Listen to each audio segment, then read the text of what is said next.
yan, maaga pa naman at mahaba pa ang araw. Huwag kang mag-alala. Abay, malay mo naman magbago ang takbo ng araw mo. Kaya tuloy-tuloy lang ang good Hindi vibes. daw siya nag-aalala. Oo. Ay, hindi siya nag-aalala? Hindi na siya papasok sa trabaho. Sige, bahala ka sa buhay mo. Ikaw na nga yung inaano dyan.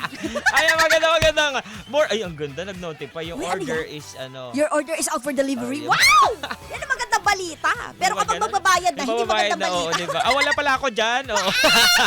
Eto na nga, no? Sagutan na nga natin itong ating dugtungan para sa ating Pakitong ito. Aliwan ko.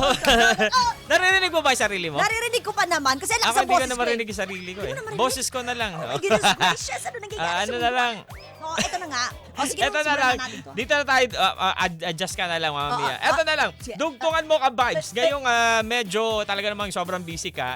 Ito ang katanungan at dudugtungan mo. Kinakalyo dahil. Why kinakalyo? Ay, nako, kinakalyo. Bakit kinakalyo yung Di tao ko alam. yan? Siguro madalas siyang gamitin. Bakit kinakalyo yung utaw na yan? Ikaw ba kinakalyo dahil? Kinakalyo dahil sa madalas gawin. Ang alin? Yung yung kamay kasi natin. Tingnan mo yung kamay ko. Okay. Sa Yung pagmumotor. kamay na yan, oo. Sa Pag pagmumotor. ginagamit mo yan sa motor o Tama sa naman. mga bagay, Oo. ano yan, sobrang, ano yan, mga ngalyo talaga yan. Totoo nga naman.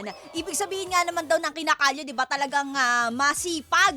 O kaya naman, tawag dito, talagang batak sa trabaho. Sa akin naman kinakalyo kapag nagsusulat. Dahil madiin ako magsulat eh. At wala lang, share ko lang. Bakit ba? Oo. Kahit hindi tinatanong. Alam mo, nagdududa ako kasi baka mamaya bigla.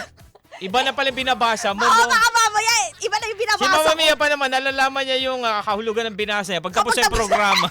Di ba? Mga one day after Oo. the program. O kaya 2 hours after nung pag-ere. Yung tipong ka na, kalmado ka na kasi. Correct. Tapos doon pala nakuha ni Mama Sige, Mia. doon tayo sa mga safe na lang. Baka mamaya Sige, bigla akong sige. maglao dito sa ere. Si Jen Bisa Sagrado, sabi niya, kinakalyo dahil walang pera. Ay! Oo, ito si Ronel Espina, kinakalyo daw dahil kakamaneho ng motor. Panay daw ang kanyang pabanking-banking. Ay! Oo. Ba talaga? Dahan-dahan ka lang sa banking mo. Baka mangalyo ka dyan. Oo.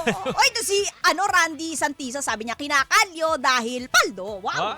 Paldo saan? Kaya yun nga din natin maismo sa O ito si Arlene, maganda yung sagot niya. Si Kagaya na Arlene? sinabi natin kanina, kinakalyo dahil masipag. Oh, yan maganda. Wow. Dapat Perfect, masipag ka na kinakalyo kasi pag hindi ka masipag, hindi ka kakalyuhin. Totoo naman. Oo. Totoo yan. Totoo Tinan yan. ko mga kamay mo, Mama Mia. Sa akin may kalyo ako dito kasi kaliwete ako. Ayan o, dito. Basta mas malaki pa yan nung bata ako. May kalyo. Oo. Iba Yun talaga. lang naman Doon daw siya. yung basta pag masipag ang tao, may kalyo. Masipag magsulat. Oo. Pero yung kalyo sa dila. Ano Oo, masipag chumismis pag ganun. Iba Kinalyo. yun. Oo, baka mga kapitbahay nyo ka vibes na yan. Ano O, check nyo ha, pag angat nyo nung dila, puro kalyo pala. No? Baka kaya siya ganun magchismis. Wala panay ang ratsyada, no?